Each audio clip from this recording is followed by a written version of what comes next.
ये फर्क है ना, जो सियासी जमातें हैं, जिनका जो सियासी कॉन्डक्ट है, जमहूरी कॉन्डक्ट है, तहरीके इंसाफ ने 9 मई को अपने आप को उस सियासी जमहूरी आईनी तहफ़्फ़ुज़ से बाहर निकाल दिया अपने तशद्दुद की पॉलिसी से। अच्छा, तो लिहाजा ये फर्क है, जब आप लेवल प्लेइंग फील्ड की बात करते हैं तो फिर उनको 9 मई का जवाब देकर फिर लेवल प्लेइंग फील्ड मांगना पड़ेगा। ये भी सवाल पूछना चाह रही हूँ कि जिस तरह से आप कह रहे हैं ना कि ये बीच का जो टाइम था इसके अंदर डायलॉग की भी बात हुई थी, आप कह रहे हैं कि उसको यकीनी भी बनाना है फ्री एंड फेयर इलेक्शन को, तो उसमें लेवल प्लेइंग फील्ड आप 2018 में ये शिकायतें जो आप कर रहे थे, आज वो तहरीके इंसाफ वो शिकायतें कर रही है। मसला असद कैसर साहब को गिरफ्तार कर लेना, चले फवाद चौधरी साहब तहरीके इंसाफ में नहीं थे, मगर जिस तरह से उनके मुंह पे कपड़ा डाल के और उनको लाया गया है, मतलब आपका ख्याल है कि ये लेवल प्लेइंग फील्ड मिलेगी? और अगर इसके बाद ऐसे इलेक्शन होंगे तो क्या गारंटी है कि 2024 के अंदर वो सूरत हाल ना हो जो 2018 के इंतखाबात के बाद हुई थी, यानी उसी तरह की सूरत हाल होगी दोबारा? लेवल प्लेइंग फील्ड तो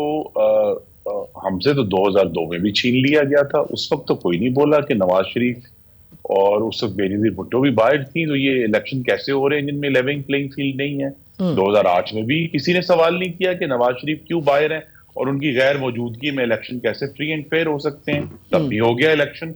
इसी तरह 2018 में भी किसी ने छोड़ नहीं डाला कि जी लेवल प्लेइंग फील्ड नहीं है, और हमें मालूम था कि सख्त तरीन हालात हैं, लेकिन हमने उसका सामना किया। और आज भी जिन लोगों की गिरफ्तारियां हो रही हैं, ये इसकी जिम्मेदारी और इसके सवालात जो हैं वो बराह रास्त निगरान हुकूमत से करने के हैं, उनके जो कानून नाफिज करने वाले इदारे उनसे हैं, क्योंकि बहरहाल तहरीक इंसाफ को बहुत सारे सवालों के जवाब देने हैं 9 मई के हवाले से भी।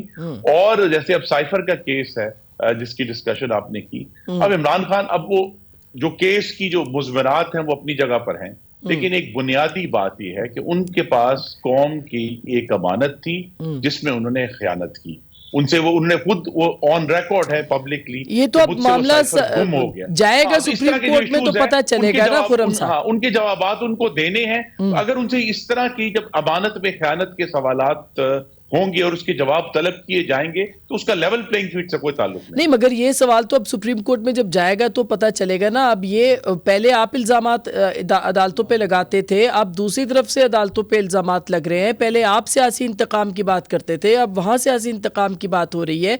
पीपल्स पार्टी जैसी जमात भी, सर पीपल्स पार्टी भी चले, तहरीके इंसाफ को तो आप कहते हैं कि आपके हरीफ है, वो भी कह रहे हैं कि नहीं मिल रही लेवल प्लेइंग। जी, हमें ये जो मॉरल इक्विवेलेंस है ना, ये जो अखलाकी बराबरी के सबको एक ही तराजू में तोल कर आपने कह दिया जी कि ये तो वैसे ही केस है। मुस्लिम लीग नून के रिकॉर्ड पे 9 मई नहीं है। हमारे कायद को डिस्क्वालीफाई किया गया, एक नहीं 3 दफा। हमारे दर्जनों कायदीन को बगैर सबूत और शवाहिद के 22 महीनों में जेलों में डाला गया। हमने पाकिस्तान का एक गमला भी नहीं तोड़ा, बजाय ये कि हम जाके दफाई तंसीबात को आग लगाते, या हम जाके रेडियो पाकिस्तान को आग लगाते, या हम जाके वहां 150 जानवरों को जला देते पेशावर में। हमने तो पाकिस्तान के किसी फूल की पत्ती को भी नहीं जलाया। ये फर्क है ना, जो सियासी जमातें हैं, जिनका जो सियासी कॉन्डक्ट है, जमहूरी कॉन्डक्ट है, तहरीक इंसाफ ने 9 मई को अपने आप को उस सियासी जमहूरी आईनी तहफ़्फ़ुज़ से बाहर निकाल दिया अपने तशद्दुद की पॉलिसी से। अच्छा, तो लिहाजा ये फर्क है, जब आप लेवल प्लेइंग फील्ड की बात करते हैं तो फिर उनको 9 मई का जवाब देकर फिर लेवल प्लेइंग फील्ड मांगना पड़ेगा।